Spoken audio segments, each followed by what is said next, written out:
I got this rare opportunity recently. I got this phone call, and this agent called me. He goes, "Hey, you know who Jack Thompson is?" I go, "No." Because Jack Thompson is the lawyer that got 2 Live Crew in all that trouble in Florida. You guys all heard about that. Okay. He goes, I go, "Yeah, okay, I remember that. Those guys are in jail and their album is banned everywhere and they're selling millions, you know, because of it." He goes, "Well," I said, "So what do you want from me?" He goes, "Well, you want to go debate this guy?" And I said, "No." Like, you want to, like, what do you do? I don't know what you all do for a living. You want to, like, go out and work 9 to 5 arguing with someone? "Oh, it's Wednesday," going to work, you know. Imagine, like, the time you broke up with your boyfriend or girlfriend. Imagine going on tour with the breakup every night on stage. And have it be real. Not play acting, real. "Fuck you, ah!" Like for hours. And you are given things to throw at each other. Plates, I mean, you are allowed to destroy each other. Imagine going on tour with that. You want to do that every night? Like, fuck no. So I don't want to go on tour and argue with some guy. I'd rather watch paint dry, you know? I don't need that. And they said, look, the guy, I said, "I don't know, I'm sorry, I'm not into arguing with a guy on stage in front of a bunch of people." And the guy said, "Look, this guy's really, he's bad news. You could probably really fuck him up coming from the music angle and being, you know, such an abrupt loudmouth guy like you are. You could probably really fuck him up. What do you think?" And I said, "Fuck." Yes, I'll do it, you know. Can't say no. I said no for like, it was like, you know, and then I went, yes. So anyway, I got every piece of paper on this guy I could find, and I read up about him, and I even bought the 2 Live Crew tape, and I played. That was the hardest part of the whole thing, was getting through that shitty record. I mean, they should, hey, Warrant is allowed to do records. If they can do their records and not get blown up, 2 Live Crew should get to do their records. You have the right to be shitty. You have the right to suck, you know? It's like Debbie Gibson, "Go on, girl. I won't be at your show, but go on. Motley Crue, go. Do it. I won't be there. But, you know, stop them from doing their music? Fuck no." So anyway, I read about Jack, and Jack is a born-again Christian, Southern Florida, very straight guy, born again in 74, I think, 84. So he goes back with the man, far ways, and he heard the 2 Live Crew record and was so offended that he took it upon himself to clean up America by taking, you know, America has a lot of problems, as you well know. He's gonna get that record off the racks, and everything would be better. Rape would stop, child abuse would stop, drug abuse would just drop. You know, crack dealers in New York would be trying to sell crack. They wouldn't be able to sell it because that record would be off the shelf. "Here's crack, $1 a vial." I'm sorry. Ever since the 2 Live Crew thing, no, I don't do that anymore. Sorry. So, this guy's from hell. He's bad news. So anyway, we finally get together at NYU. The place is packed, like 600 students, and it was unbelievable. I had my podium on the left. Jack was on the right, and it was like one of those news shows, like Face Off. This evening, you know, rock and roll. It was unbelievable, and everyone. I walk on stage and you're like, "This is the person who is, you know, in favor of freedom of speech, Henry Ron." You know, and this is Jack Thompson, who's banned 2 Live Crew's records. You know, he was not popular from the get-go. So anyway, he makes his opening statements, and he is so hellish. See, the problem with old Jack is not stupid. He's a lawyer. He's not like, "Oh, I don't know, I think it's about, I don't know." He's really crafty. He's like, "Well, I'm very glad to be in front of you young people tonight. I hope everything is good. I'd like you all to know that I'm a fan of Mr. Rollins. I have one of his records, and Henry, I think you're great, man. Right on. And for those of you who think I don't like rap music, I do. I do like rap music. I love Public Enemy. I think they're great. Eazy-E, great. And so he goes into this thing, and it's very much you could almost, if he wasn't wrong and from hell, you could agree with him. It's a lot of lawyers speak, and he says, well, I am against the abuse of women and children. And so if you disagree with him, what are you? A rapist and a child killer, you know? So he's playing that safety line.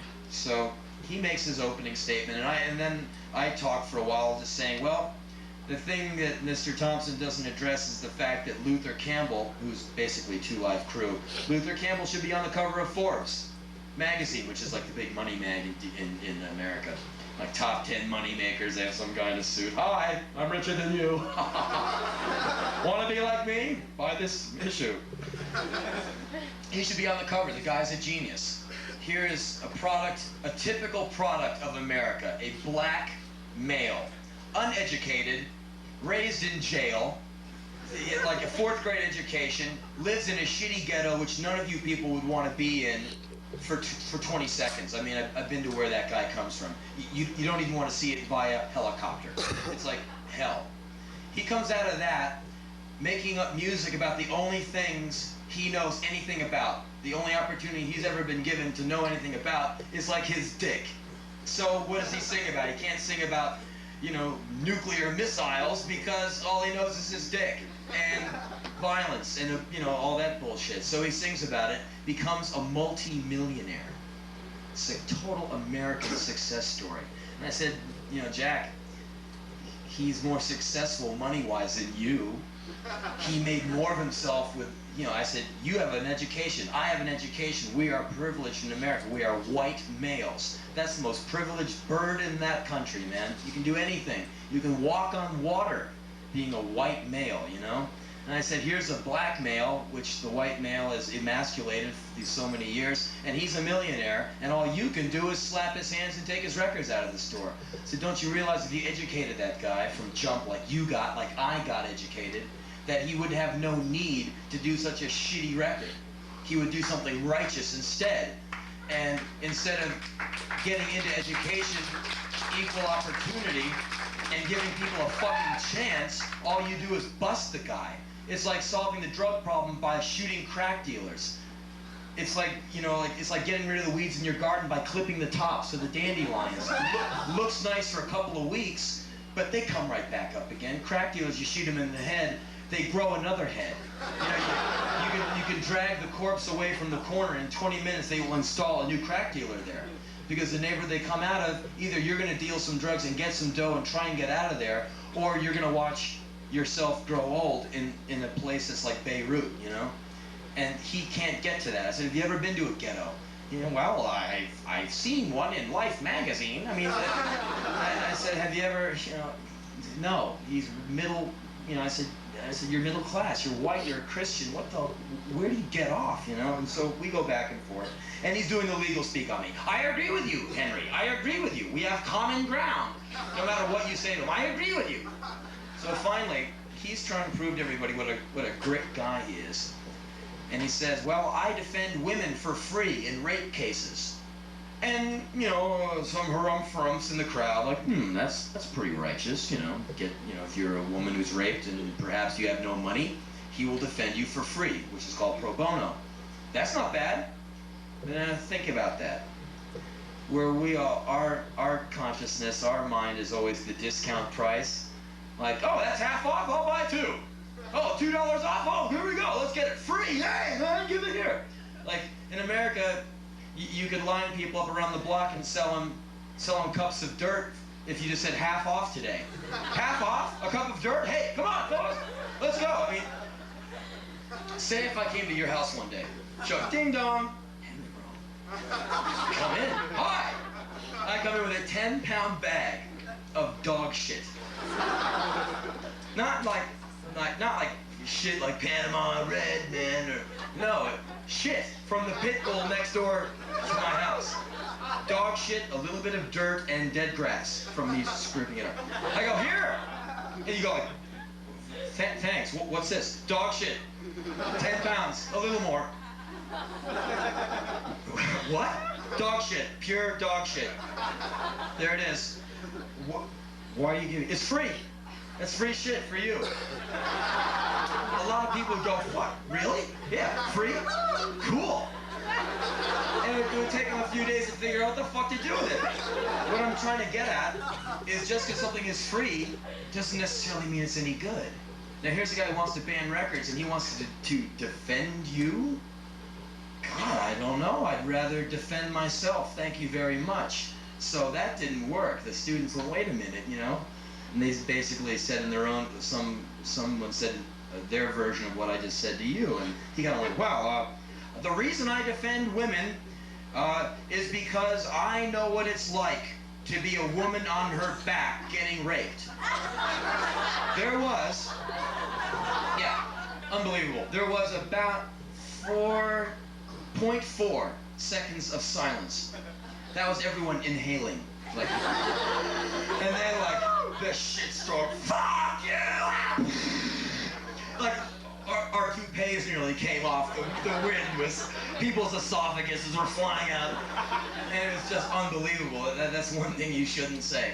I learned. And when I looked at him, I thought to myself, man, this is so cool. I'm so glad I'm not you. God damn. Now more than ever.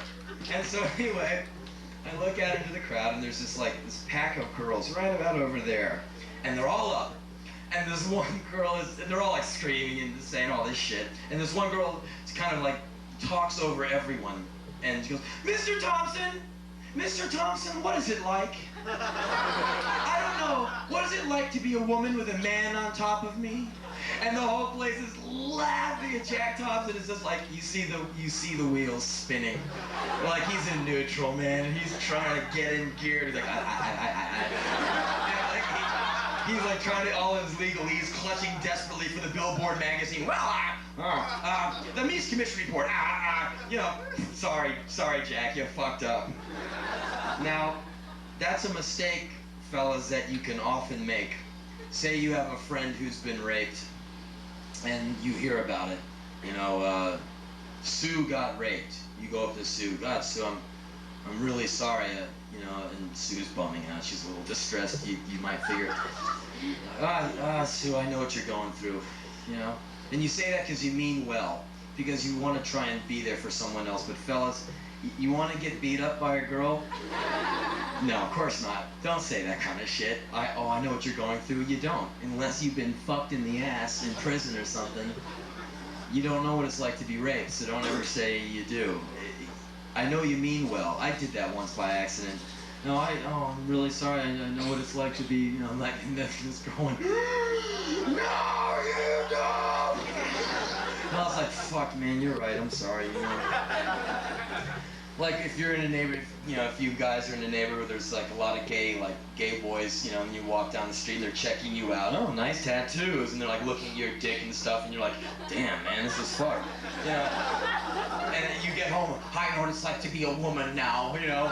But you don't, because girls can dress in a burlap bag and, you know, dress in a block of concrete, and they get that in their sleep. Men are always like, you know, oh, nice one, all right, you know.